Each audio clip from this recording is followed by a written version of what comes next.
is, you can say, ecosystem. The concept of ecosystem. Okay, the concept of ecosystem.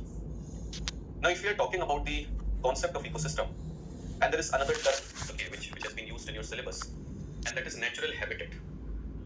So first, let me tell you about the meaning of natural habitat. Like, what is the meaning of natural habitat? In simple terms, you can say natural habitat represents either, you can say, a place or a set of conditions. It either represents a place or set of conditions which are optimum for any organism. For example, if I'm saying that Sundarbans, okay, Sundarbans is a natural habitat for Royal Bengal tiger, or I'm saying that Gir forest is a natural habitat for Asiatic lion, okay, or if I'm saying that Kaziranga National Park is a natural habitat for one-horned rhino. So what is the meaning that I'm saying it's a natural habitat? It simply means that Sundarban, okay, it is having optimum conditions for survival of Royal Bengal tiger. Gir forest is supporting natural sustenance of, you can say, Asiatic lion. So when we use this term natural habitat, so it is like, the home of any particular organism. And home means what? That conditions are most optimum. देखो हम लोग दुनिया में कहीं भी चले जाएं, लेकिन सबसे ज्यादा कंफर्टेबल हम कहाँ रहते हैं? अपने घर में। तो वैसे एक एनिमल को ले लीजिए आप, कि एक एनिमल का जो नेचुरल हैबिटेट है वो उसके लिए मोस्ट कंफर्टेबल जोन है। जो कंडीशंस उसको चाहिए, जो रिसोर्सेज उसको चाहिए, all those things are going to be found, okay, in natural habitat. So this is the meaning of natural habitat. Clear? Now, apart from natural habitat, there is another term, and that term is ecological niche. Ecological niche. So what is the meaning of ecological niche? Ecological niche, you can say this term represents or includes three things. Okay, it represents or includes three things. First, that what kind of conditions any organism can tolerate. So it is going to give you, the information about conditions which are favorable for any organism, or conditions which are favorable for any animal. The second thing is that what kind of resources that organism requires. So what kind of resources are needed for that organism, for the survival of that organism. Okay. And the last point is, you can say that what is the functional role of that organism in its biological community. So what is the role of that organism? What kind of role, okay, that particular organism is playing, whether it is an autotroph, okay, or heterotroph. And if it is heterotroph, then what kind of heterotroph? Primary consumer, secondary consumer, or tertiary consumer. Are you getting what I'm trying to say?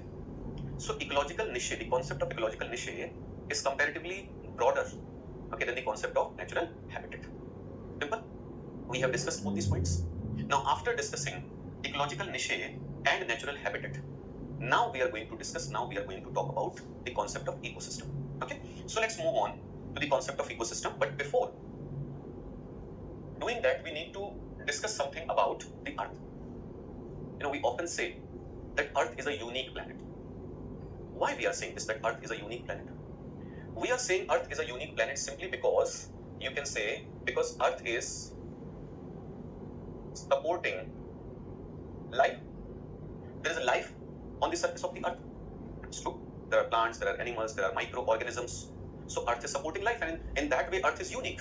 Earth is different from other planets of our solar system. And why Earth is supporting life? Because on the surface of the Earth, there is something called biosphere. There is something called biosphere. You can say Earth's surface includes lithosphere, hydrosphere, atmosphere, and biosphere. और जब हम बचपन में पढ़ते थे, अगर पढ़ा होगा, क्योंकि उसमें भी conditionalities हैं, that what is the meaning of biosphere? So we studied that biosphere is that zone. Biosphere is that place where lithosphere, hydrosphere, and atmosphere are present. And why we say that? We say that simply because, the presence of lithosphere, hydrosphere, and atmosphere, which simply means the presence of land, water, and air. All these things are needed for presence of life in any area. आप थोड़ा सा सोचना. Just imagine that there is a region where there is highly fertile soil, okay, and atmospheric conditions are good. There is presence of all the gases which are required, but water is absent. There is no water at all. So can you say in that in that set of condition, okay, in that set of conditions, plants can grow or animals can grow? Of course not, because water is also essential. So what is the meaning? Okay, what is the point here? That on Earth's surface, there is land, and land is including soil. There is water. It's a unique property. Okay, it's a unique property of the Earth that there is water. Okay, there is atmosphere, which is providing all the gases which are essential, which is controlling temperature, which is protecting us from UV rays, etc. So all these, due to all these factors, due to all these conditions, on Earth's surface there is a layer. On the Earth there is a zone where life is found naturally. You don't need to develop artificial facilities. देखो ऐसे तो life space में भी है. In International Space Station there are human beings ना. They are living in International Space Station. But can you say that life in the space is possible without artificial help? Of course not. But on Earth's surface you don't need to control gravity, you don't need to control temperature and etc. all other things. Naturally conditions are favorable, naturally conditions are optimal.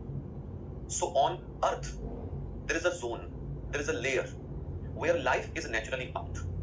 And that zone, that layer is called what? It is called biosphere. Okay, it is called biosphere. अब अगली बात सुनिएगा आप लोग. You know, when we say that there is a zone on the surface of the Earth, which is including all the life, and that is called biosphere. But if there is a question that what are the units of biosphere? What are the units of biosphere? So units of biosphere means, like just imagine that if there is a wall and you are looking at the wall and thinking that what are the units, okay, which have made this whole wall. So you'll say bricks. Bricks are the units. So when we talk about biosphere and there is a question that what are the units of biosphere? So the answer is ecosystems.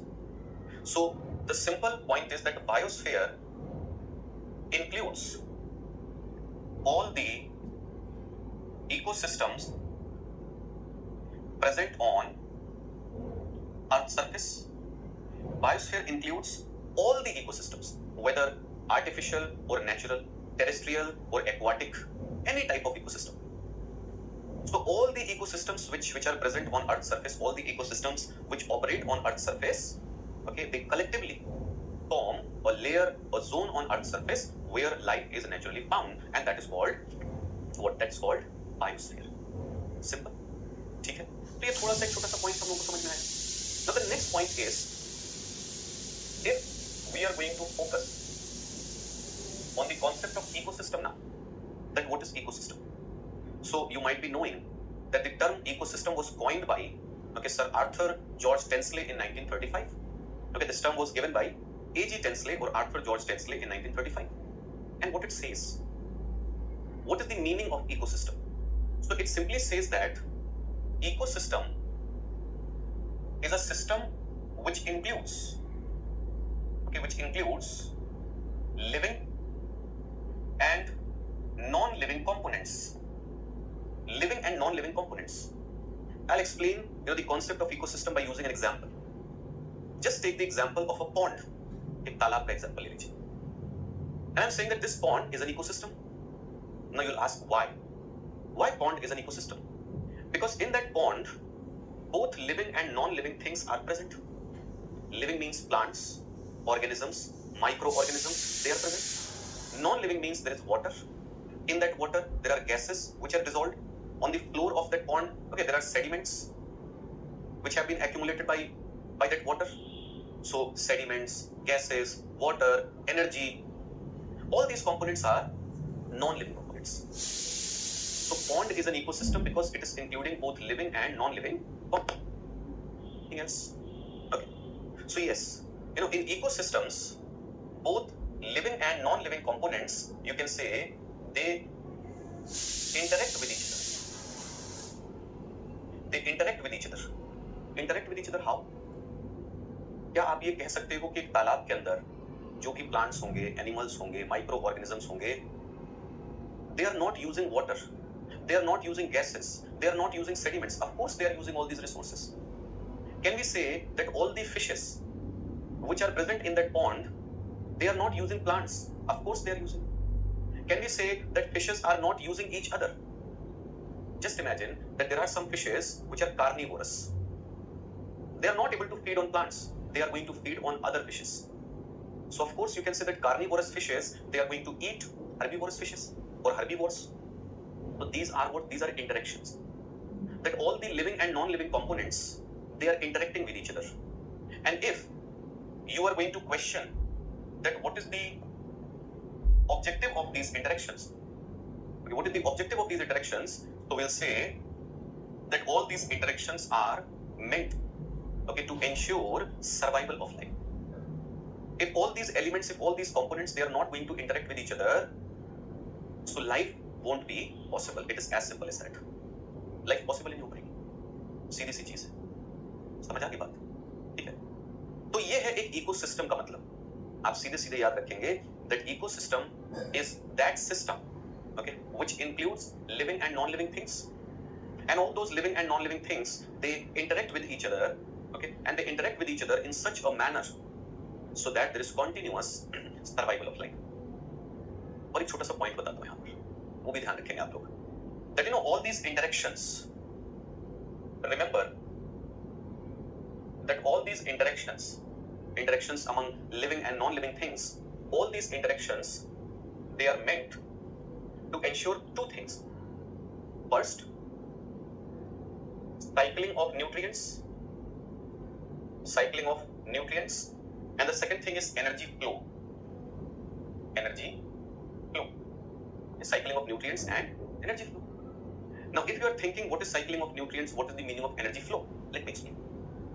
Cycling of nutrients तो समझते हो ना, all those elements, okay, which living components, which living, you can say, organisms, they require, like you can say carbon, oxygen, hydrogen, sodium, potassium, all these things which plants and animals, they require for their growth, development, survival, so they are called nutrients.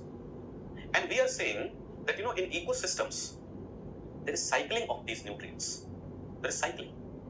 Now listen carefully. We all know that, you know, plants they absorb water from the soil and carbon dioxide from atmosphere. So basically they are absorbing carbon, hydrogen and oxygen, because carbon dioxide is CO2 and water is H2O. So they are absorbing hydrogen, oxygen, carbon, and these are called macronutrients because they are required in large amount. Now when plants absorb, so in the presence of chlorophyll and sunlight, they combine, okay, both CO2 and water, and they produce carbohydrate. Now what is carbohydrate? C6H12O6, which simply means that carbohydrate is made of carbon, hydrogen and oxygen. Simple. Now what they are going to do after making that carbohydrate through the process of photosynthesis, what they are going to do?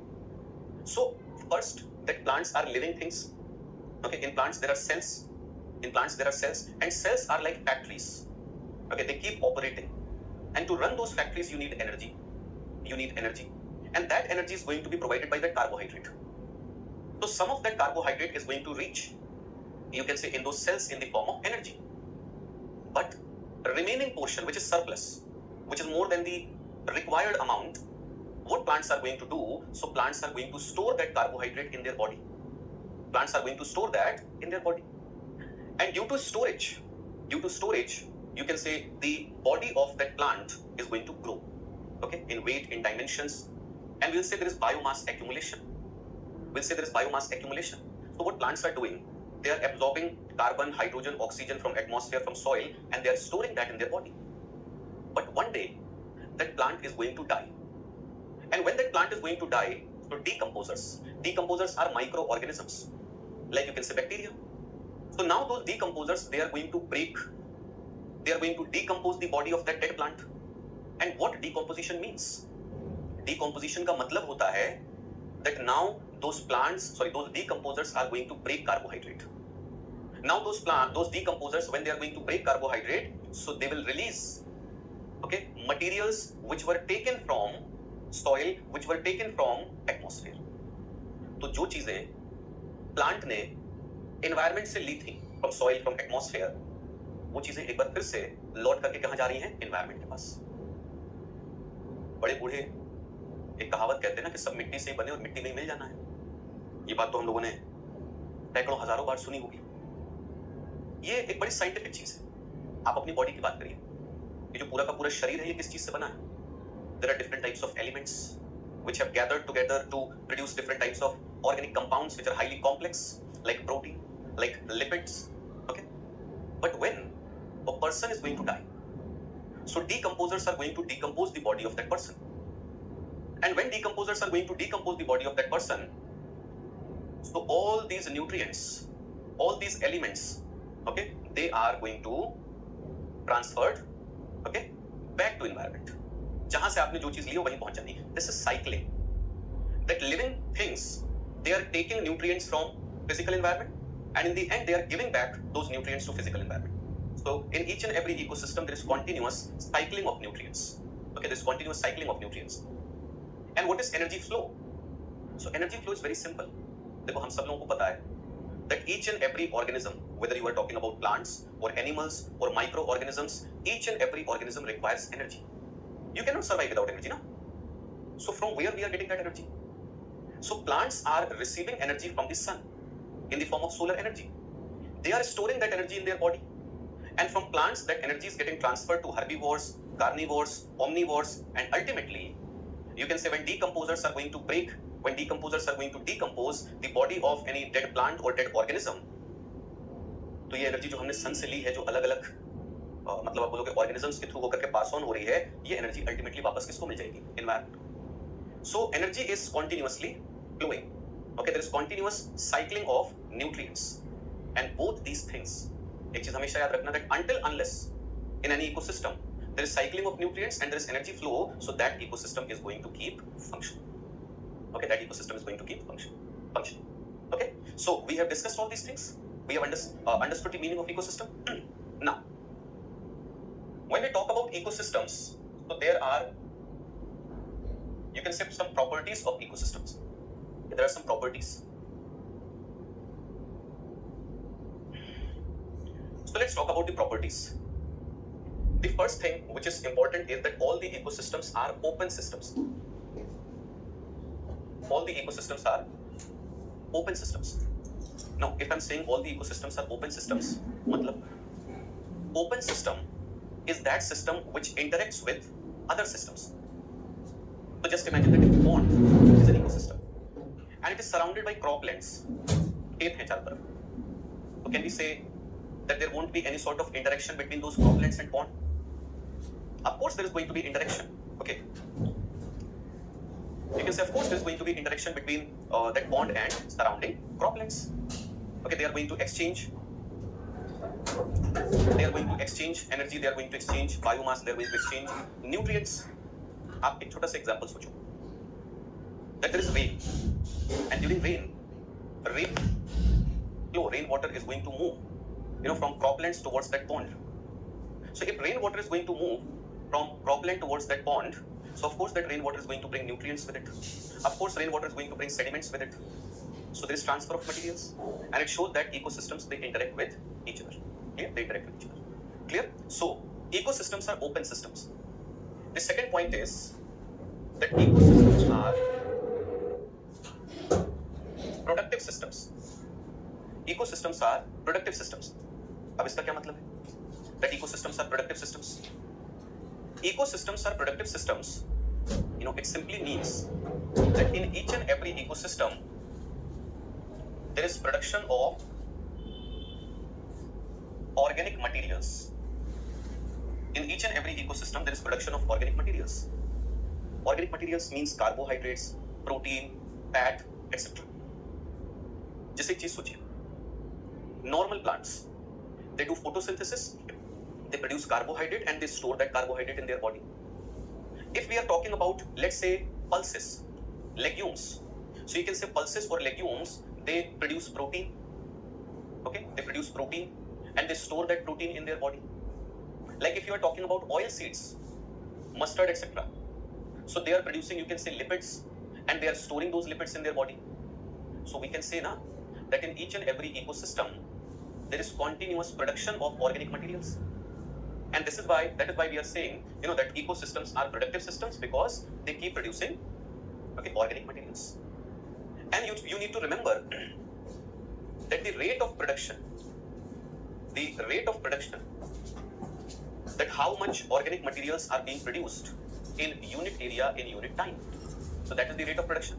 So the rate of production is known as productivity. Okay, the rate of production is known as productivity, ecosystem productivity. So I think now you understand what is the meaning of productivity, what is ecosystem productivity. Now ecosystem productivity, when we talk about ecosystem productivity, so ecosystem productivity is of different types. Okay, you can divide ecosystem productivity into three categories. You can divide ecosystem productivity into three categories. The first one is primary productivity. Okay, primary productivity. Then there is secondary productivity. Okay, secondary productivity. And the third one is net productivity. The third one is net productivity. So what is the meaning? What is the difference? You know, primary productivity, you can simply say that it is productivity at the level of, okay, productivity at the level of autotrophs. I'll tell you about autotrophs. Okay, we'll discuss about the components of ecosystem and then we'll talk about autotrophs. So plants, right now, just take the example of plants. Plants, they are doing photosynthesis. And through the process of photosynthesis, they are preparing food. They are producing organic matter. And they are using that organic matter, you know, as the source of energy, as the source of nutrition. So plants, because they are not dependent on any other organism, they are dependent on themselves. So that is why they are called, what? They are called autotrophs. So you can simply say the organic matter which primary producers are producing, organic matter which plants are producing, that is known as primary productivity. So productivity at the level of primary producers, productivity at the level of autotrophs. Now, primary productivity is further divided into, you can say primary productivity is further divided into two subcategories. The first one is gross primary productivity and the second one is net primary productivity, gross and net. Gross primary productivity means the total amount of organic materials produced in unit area in unit time. So gross primary productivity means total amount of organic materials produced in unit area in unit time. So just imagine if I'm saying that in 1 square meter area, during the period of 1 year, plants, they have produced X amount of organic materials, total. In total, they have produced X amount of organic materials. We'll say this X amount is gross primary productivity. But what is net then? What is the meaning of net primary productivity then? In calculation of net primary productivity, we simply subtract respiratory utilization from this gross primary productivity. So when you are going to measure, when you are going to calculate net primary productivity, so you are simply going to subtract. Okay, if I'm saying that in 1 meter square area, okay, in the duration of 1 year, plants, they have produced this much of organic matter. तो आप ये भी तो बोलोगे ना कि उसी duration में उन्हीं प्लांट्स ने, okay, अपने सर्वाइवल के लिए भी तो कुछ ऑर्गेनिक मटेरियल्स यूज किए होंगे. They might have used some organic materials for proper functioning of their cells, for their own survival.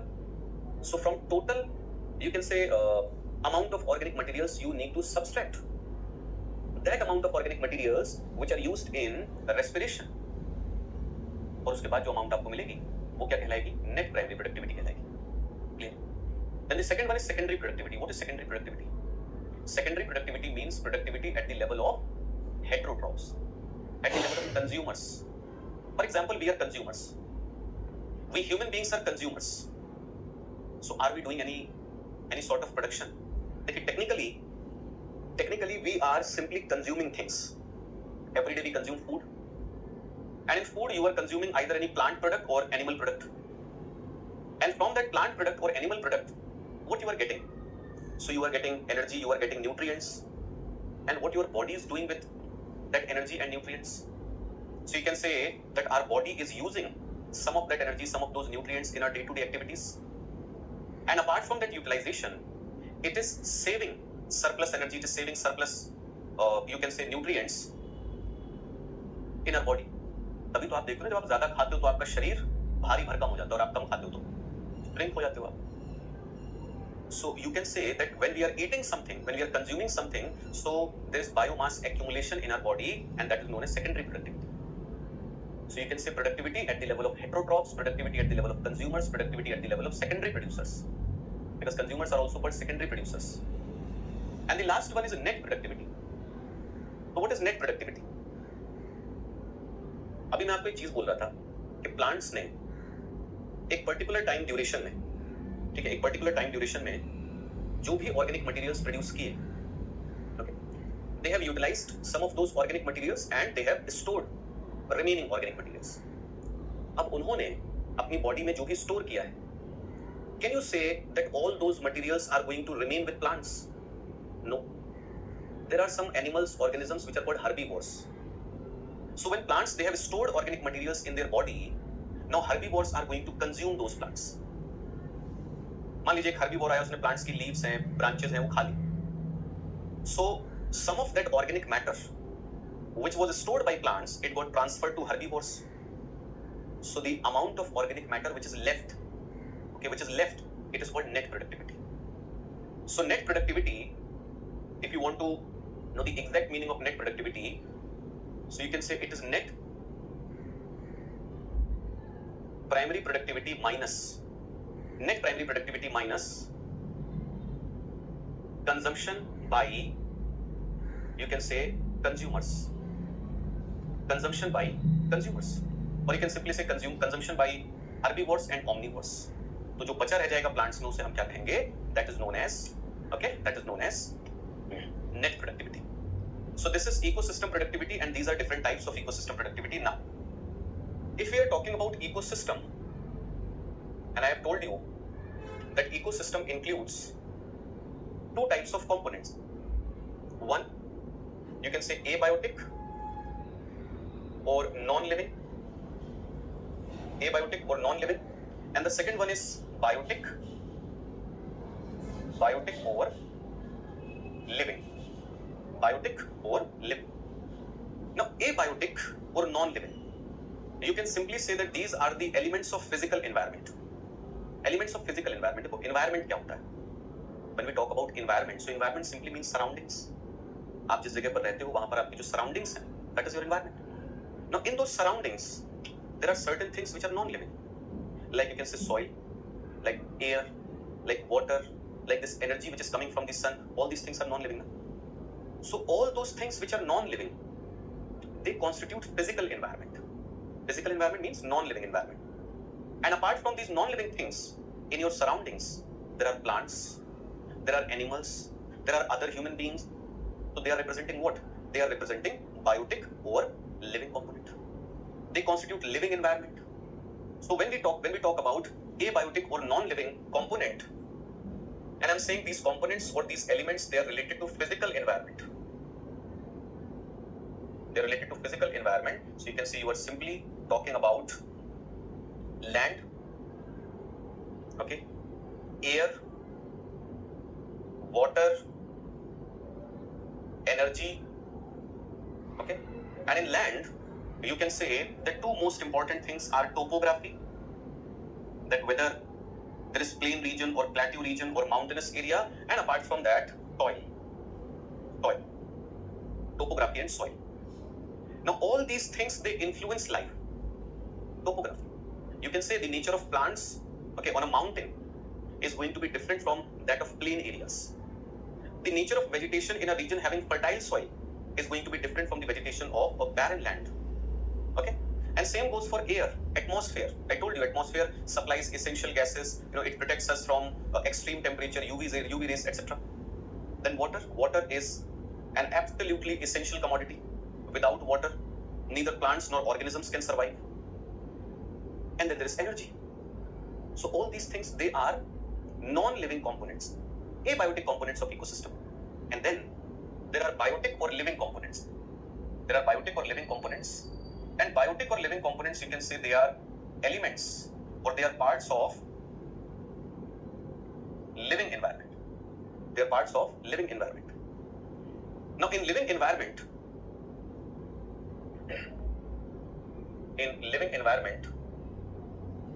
we include three types of components. First one, autotrophs, which are also called primary producers.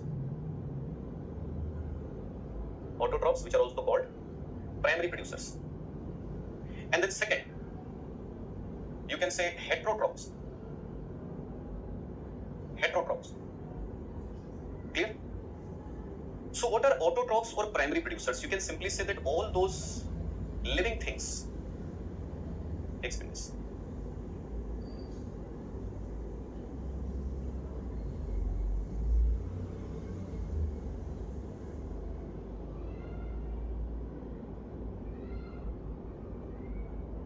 Okay, so autotrophs or primary producers are all those living things which can produce their own food, which are self-dependent in terms of their nutritional needs.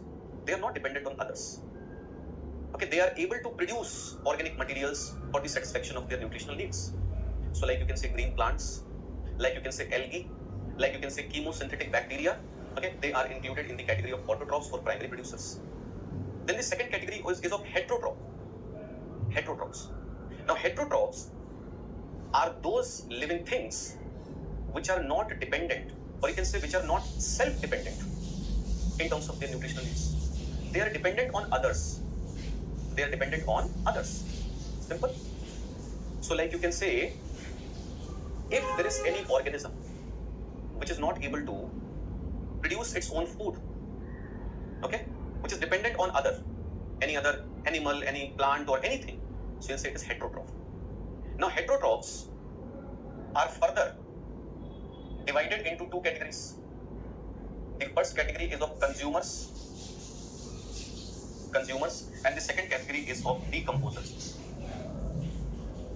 Consumers and decomposers.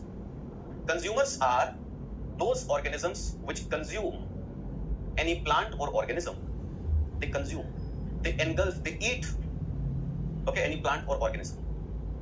And decomposers, you can say they are microorganisms, and they decompose dead bodies of plants and animals. They decompose dead bodies of plants and animals. And when they decompose, so through that decomposition they derive their nutrition. Through that decomposition they derive their nutrition.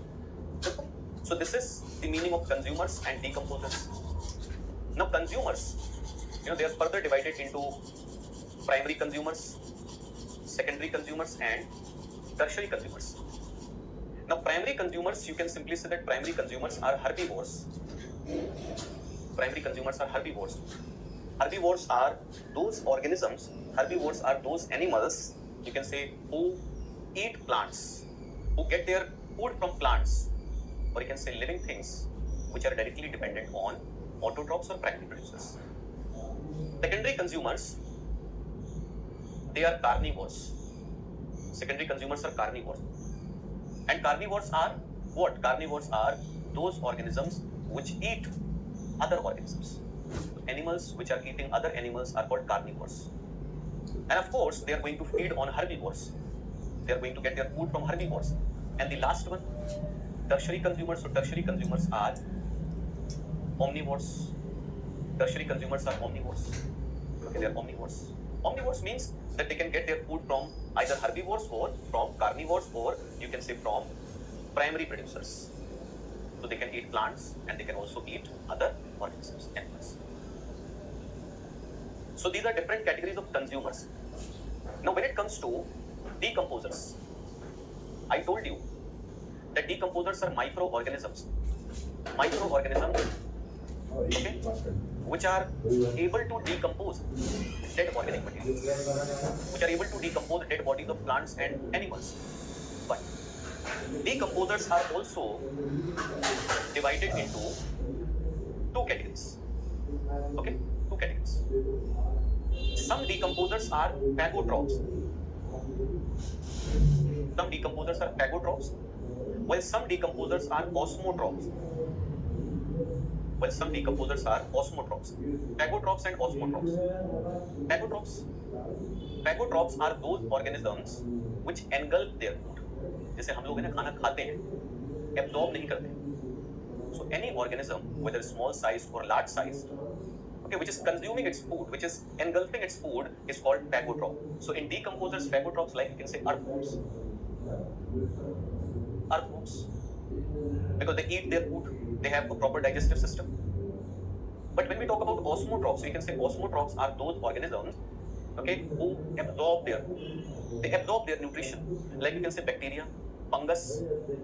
So they don't have mouth. They don't eat their food. They convert their food in the form of a solution. And then through the process of osmosis, they absorb their food, they absorb their nutrition. Okay, so you can say osmotrophs, bacteria, fungus, etc. These are osmotrophs. These are osmotrophs. समझ आ गई बात? तो ये सारी चीजें जो हैं वो हम लोगों ने डिस्कस कर ली about ecosystems. And now after discussing all these things, now we are going to talk about certain other aspects. Like, first we are going to talk about the concept of trophic levels, because if you are talking about ecosystem, okay, so you should have an understanding of trophic levels. What is trophic level? देखो, जैसा कि मैंने आपको बताया that in all the ecosystems, living components, living things, they interact with each other. And why they are interacting with each other? So basically they are interacting with each other to get nutrition, to get food. And different types of living things, they have different sources of food. So trophic level, in simple terms, it means a group of organisms which are sharing a common source of food. A group of organisms which are sharing a common source of food. So in ecosystems, generally, okay, on an average, you are going to find either 4 or 5 trophic levels. So just imagine that if we are talking about trophic levels,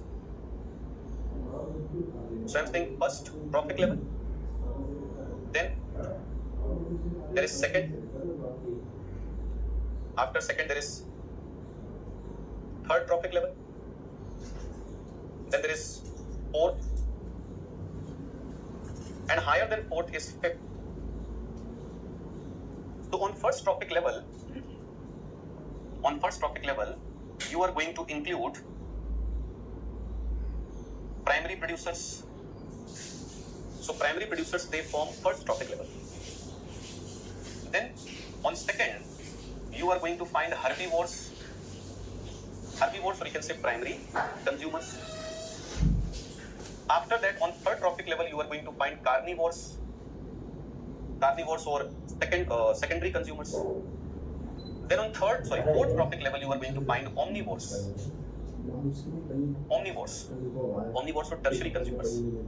And then on fifth trophic level, you are going to find decomposers. So on an average, in each and every ecosystem, there are 5 trophic levels. So I have told you what is the meaning of trophic level and what different trophic levels they include. Now after discussing, this concept of trophic levels, now we are going to talk about the another important topic, and that is ecological pyramid. Ecological pyramids.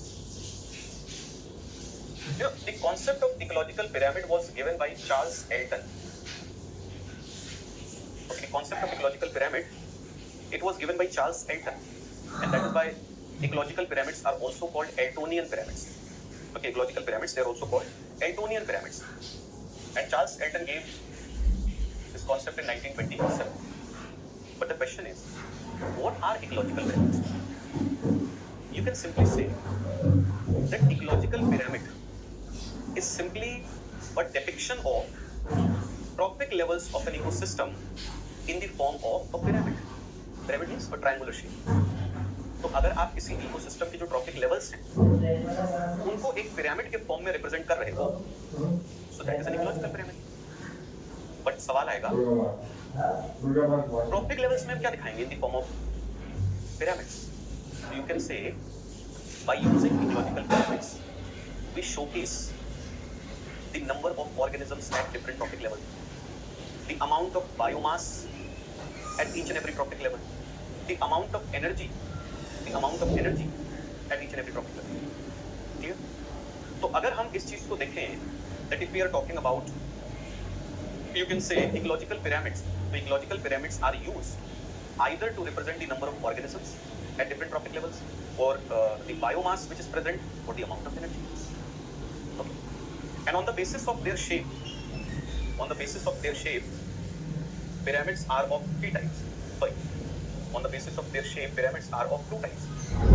If the base is broad and the upper part is narrow, then it is upright pyramid.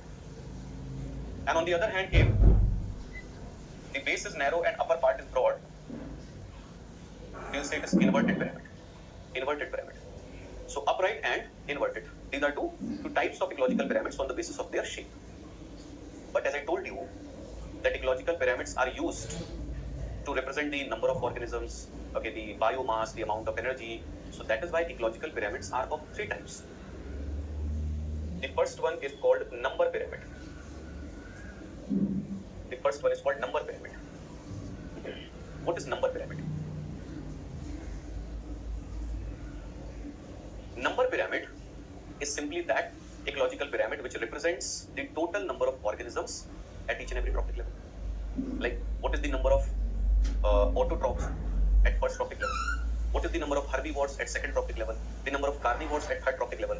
Okay. So we simply, by using number pyramid, we simply compare the number of organisms at each and every trophic level.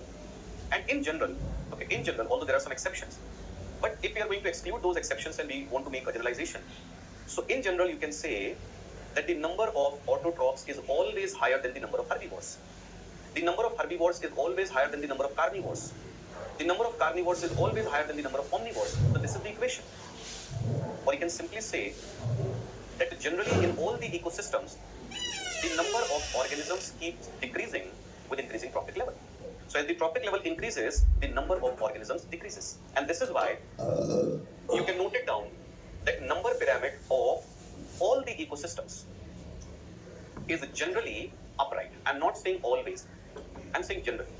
Yes, there are some ecosystems in which you can say that the number pyramid is going to be inverted. Let's take an example. Just imagine there is a tree, a single tree. I'm talking about a single tree. So single tree is representing primary producer. Now on that single tree, okay, large number of birds are dependent.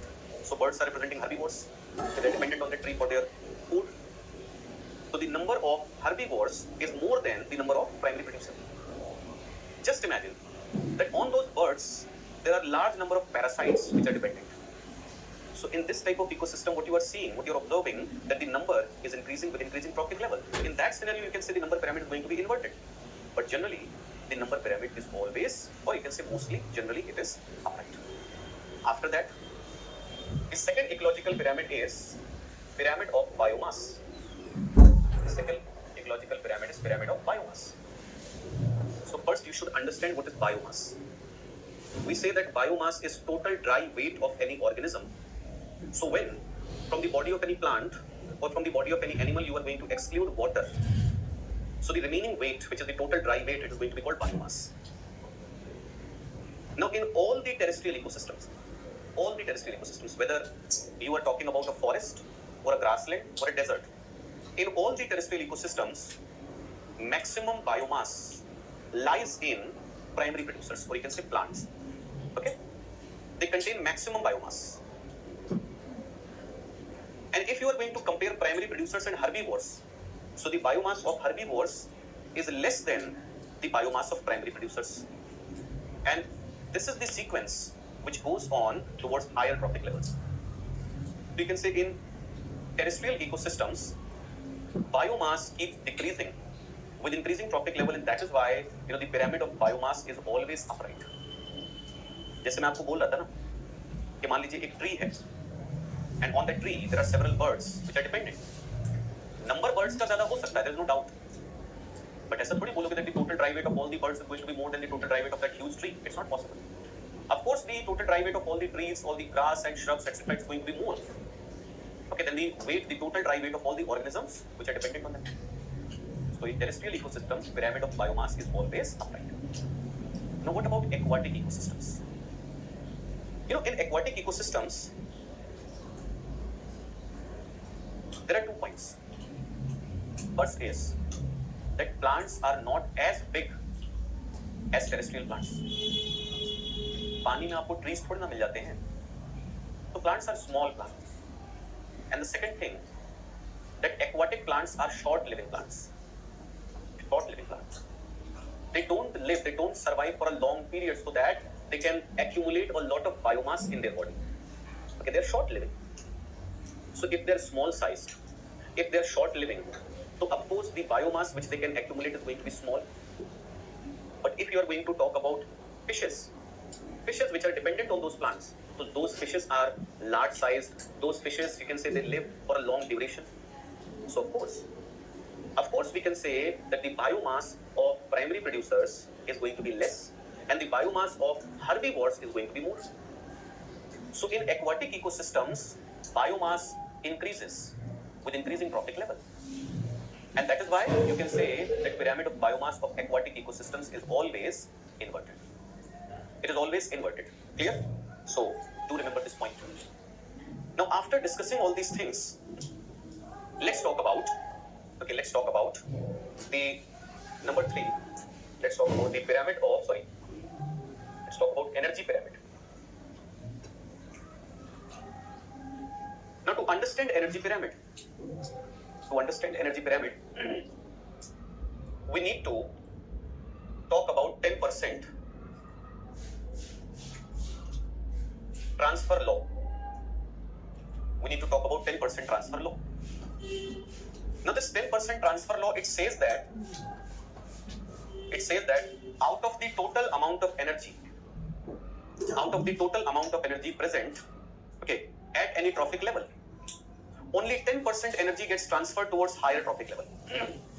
So just imagine, if I'm saying at trophic level 1, okay, 100 calorie energy is present, or 100 gram calorie energy is present. So from trophic level 1 to trophic level 2, there will be transfer of only 10% of that energy. Only 10% of that energy. And 90% energy is going to get utilized at trophic level 1. तो एक बात बताओ, अगर हम बोल रहे हैं that out of the total amount of energy present at any trophic level, only 10% energy gets transferred towards higher trophic level. So of course you can say that with increasing trophic level, the amount of energy is going to decrease. Whether it is aquatic ecosystem or terrestrial ecosystem, it doesn't matter. So you need to remember that the pyramid of energy is always upright. It is always upright. It doesn't matter that whether you are talking about terrestrial ecosystem or aquatic ecosystem, ये सब चीजें matter नहीं करती. Clear? So we have discussed ecological pyramids. After discussing ecological pyramids, now let's talk about food chain and food web. Food chain and food web. You know, food chain and food web, अगर हम इनकी बात करें, so when we talk about food chain and food web, so we basically discuss, feeding relation. We are talking about feeding relations which are present among, you can say, different organisms. I have told you that, organisms, either they are self-dependent in terms of their nutritional needs, or they are dependent on others. So you can say organisms, they share relations, okay, in terms of their nutritional requirements. Either they eat any other organism, or they are being eaten by any other organism. So these are called feeding relations, relations of eating and being eaten. Now when we represent these feeding relations, you can say in highly simple and linear manner. Okay, when we represent these feeding relations in very simple and linear manner, eliminating different possibilities. We don't talk about different possibilities. So this highly simple and linear depiction of feeding relations, it is known as food chain. It is known as food chain.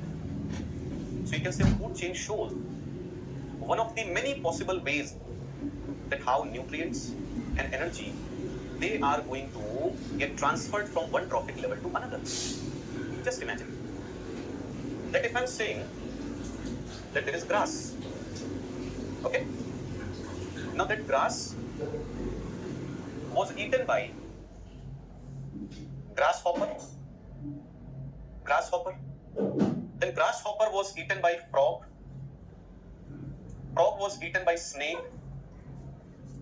was eaten by eagle. So what you are trying to show Of course, you are trying to show feeding relations. And you are showing feeding relations in a very simple, very lucid manner. This is linear feeding relation. You are eliminating all the possibilities. You are simply showing one of the many possibilities which are present. क्या घास को सिर्फ grasshopper ही खा सकता है और कोई नहीं है? या ग्रासहॉपर को क्या सिर्फ फ्रॉग ही खा सकता है और कोई उसे नहीं खा सकता?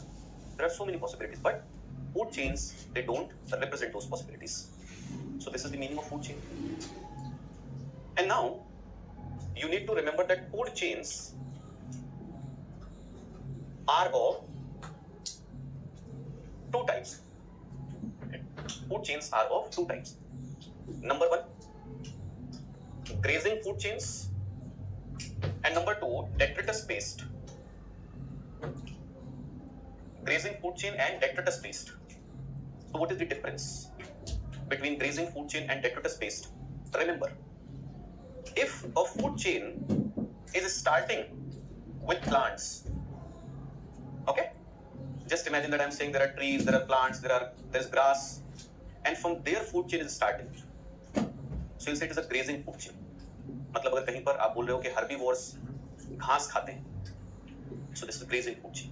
That herbivores are eating plants. So if a food chain is starting with this statement, so that is a grazing food chain. And we say that grazing food chain is more closely associated with solar energy. Grazing food chain is more closely associated with solar energy. Clear? And when it comes to detritus-based food chain, that what is detritus-based food chain? So you will say detritus-based food chain means a food chain which is starting from dead organic material, like dead body of any plant, dead body of any animal. So if a food chain is starting from there, for example, I'm saying that on dead organic materials of plants, earthworms are feeding. Now those earthworms are being eaten by chickens. Those chickens are being eaten by human beings. So this type of food chain is what? This type of food chain is detritus-based food chain. Although both these food chains are interrelated. Both these food chains are interrelated because you can say waste materials of grazing food chain, waste materials of grazing food chain, they act as the source of energy for detritus-based food chain. They act as the source of energy for detritus-based food chain. And as I told you, that grazing food chain is more closely associated, okay, with solar energy. So the relation of detritus-based food chain is, you can say, less strong. So these are different types. Now the next one is food web. So remember that if you are talking about an ecosystem and you are talking about feeding relations, you are talking about feeding relations which are found in that ecosystem. So remember, in feeding relations you are going to find interconnected food chains. You are going to find interconnected food chains. So there are going to be several food chains, but they are not going to be isolated. They are going to be interconnected. And those interconnected food chains are going to form a complicated network. And that complicated network is known as food web. That complicated network is called food web. ठीक है, उसको हम क्या कहते हैं? Food web कहते हैं. So food web is different because food web gives us idea about all the possibilities which are present in feeding relations. कि कौन किसे किसे खा सकता है और किसे कौन कौन खा सकते हैं. So it shows all the possibilities. And remember, the more complex, okay, a food web is, the more stable, okay, an ecosystem is going to be. मतलब किसी इकोसिस्टम का फूड वेब जितना कॉम्प्लेक्स होगा, जितना कॉम्प्लिकेटेड होगा, जितने ज्यादा options होंगे उसमें, वो इकोसिस्टम उतना ही स्टेबल होगा. क्योंकि आप सोचो, if you are dependent on just one source of food and suddenly that source of food has become extinct, so now you are also going to become extinct. If you are going to become extinct, then all those organisms which are dependent on you, they are also going to become extinct. So the whole ecosystem is going to collapse. But if there are so many options, then the situation is going to be different. So we have discussed about food chain, food web. Now there is another topic which is related to the, you can say, concept of food chain and food web. And that is known as bioaccumulation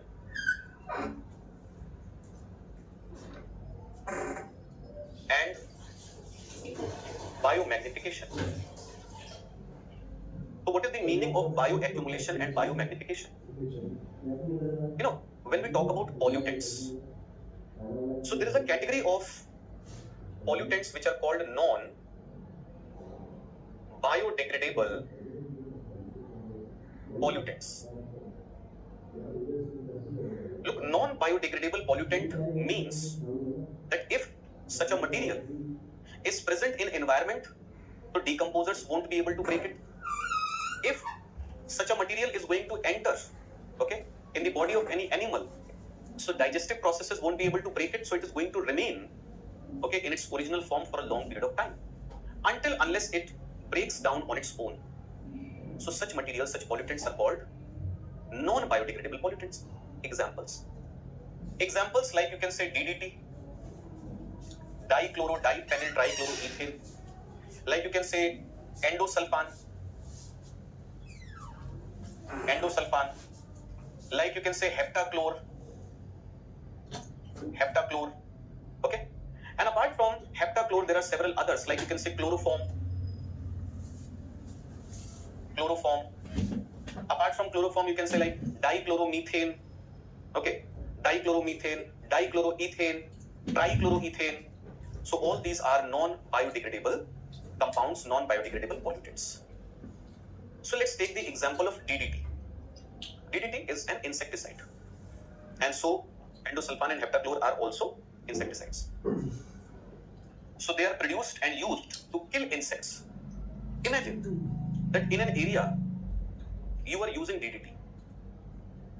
So if you are going to disperse DDT in your environment, so from environment plants are going to absorb that DDT, of course. Now if plants are absorbing DDT from environment, so just because it is non-biodegradable, so after reaching in the body of those plants, it is going to accumulate. Simple. Now just imagine that each and every plant is having some amount of DDT. Now there is a herbivore. We are talking about a deer. Now that deer is consuming those plants every day. We are talking about a single deer. So that deer is consuming those plants every day. And when it is consuming those plants, so that DDT is getting transferred into its body. And in the body of that deer, now DDT is accumulating. So if that deer is going to keep consuming plants having DDT, so with the passage of time, the concentration, the amount of DDT in the body of that deer is going to increase now. This phenomena is known as bioaccumulation. What is bioaccumulation? अगर आप चाहो तो आप लिख लो, bioaccumulation means increase in the amount of non-biodegradable pollutant, in the body of any particular organism, with the passage of time. So that is bioaccumulation. And then there is something called biomagnification. What is magnification? Imagine that plants, they are having, each and every plant is having some amount of DDT in its body. Now herbivores, like we were talking about deers. So there are large number of deers, and each and every deer is consuming a lot of plants. तो एक plant के अंदर जितना DDT होगा, उससे ज्यादा DDT एक deer के अंदर होगा कि नहीं होगा? Because that deer is consuming a lot of plants. So the concentration is going to increase. Now just imagine we are talking about carnivores. So you can say if there is a tiger and the tiger is eating deers, उसने कई सारे deers को consume किया, and all those deers they were having DDT in their body. तो जब वो कई सारे deers को consume करेगा, तो उन सबका DDT एक tiger के अंदर आ जाएगा कि नहीं आ जाएगा? So there will be further increase in the concentration. So you can see that with increasing trophic level, the concentration of non-biodegradable pollutants is increasing. With increasing trophic level, the concentration of non-biodegradable pollutants is increasing, and this is called biomagnification. This is known as what? This is known as biomagnification. समझ आ गई बात? तो remember it, क्योंकि अगर ecosystem आपके syllabus में लिखा हुआ है, तो ये सारी चीजें ecosystem से ही related है. Okay. Now after discussing bioaccumulation, biomagnification, there is another very important topic related to aquatic ecosystems, and that topic is eutrophication. That topic topic is eutrophication. Now, what is eutrophication? When we talk about aquatic ecosystems, when we talk about aquatic ecosystems, so on the basis of the amount of nutrients present,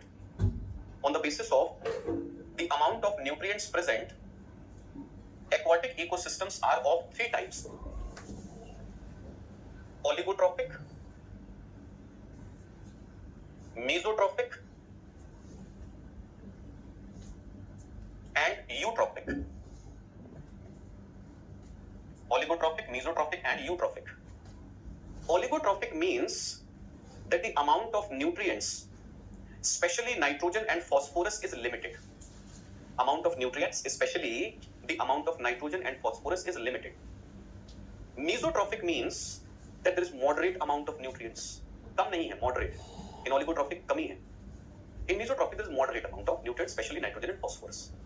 But when it comes to eutrophic, so eutrophic means that the amount of nutrients, the amount of nitrogen and phosphorus is very high. It is more than the required limit. That is eutrophic ecosystem, aquatic ecosystem. So now, in the context of this classification, let's try to understand what is eutrophication. Just imagine that if there is a water body, whether a pond, lake, or anything, and in that water body, there is addition of nutrients, or you can simply say that water body is receiving nitrogen, phosphorus, etc. either from any natural source or from any human activity. It is receiving nutrients, and just because it is receiving nutrients, so the amount of nutrients, it has become very high. It has become more than the required limit. So you say that this addition of nutrients is going to cause algal bloom. It is going to cause algal bloom. What is algal bloom? That in that water body, the growth rate of algae is going to become rapid. Algae are going to grow at rapid rate, and they are going to cover the whole surface of that water body. They are going to cover the whole surface. Okay? And when algae are going to cover the whole surface, so they will block the interaction between water and air. And through that interaction, water receives oxygen from air. Not just because algae, they have covered the whole surface, so they are blocking that interaction. They are not allowing dissolution of atmospheric oxygen into the water. The second point, algae are short-living plants. So if algae are growing rapidly, so they'll die at rapid rate, which means that when algae are going to die at rapid rate extensively, so in that water body, the supply of dead organic material is going to increase. The supply of dead organic material is going to increase. And if decomposers are receiving more and more dead organic material, so they will increase the rate of decomposition because they have to decompose all those materials. And when they will increase the rate of decomposition, so in decomposition there is utilization of oxygen. So on one hand, water is not receiving oxygen from atmosphere because algae, they have covered the whole surface of that water body. On the other hand, the oxygen which is already present in water, now it is being utilized rapidly in the process of decomposition. So gradually, the amount of oxygen in the water is going to decrease. It will create suffocating environment. And then fishes will start dying. So there will be more addition of dead organic material, more decomposition, more depletion of oxygen, and ultimately, the oxygen is going to end. Now there is no oxygen in the water. And when there is no oxygen in the water, then decomposition is going to occur in anaerobic conditions. Anaerobic means in the absence of oxygen. And when decomposition works in the absence of oxygen, so it releases ammonia, it releases hydrogen sulfide, and these gases are, you can say, toxic gases. So due to all these processes, algal bloom, a reduction in oxygen concentration, formation of anaerobic conditions, a release of toxic gases like ammonia, hydrogen sulfide, you can say the whole ecosystem is going to collapse. There will be depletion of water quality. You won't be able to use that water. It is going to be the end of that ecosystem. So this is known as eutrophication. And eutrophication, which is going on in present conditions, so you can say this eutrophication is basically caused by pollution. It is basically caused by pollution. So we have discussed about eutrophication. ठीक है, तो आज की इस class में हम लोगों ने सारी चीजें डिस्कस की। कल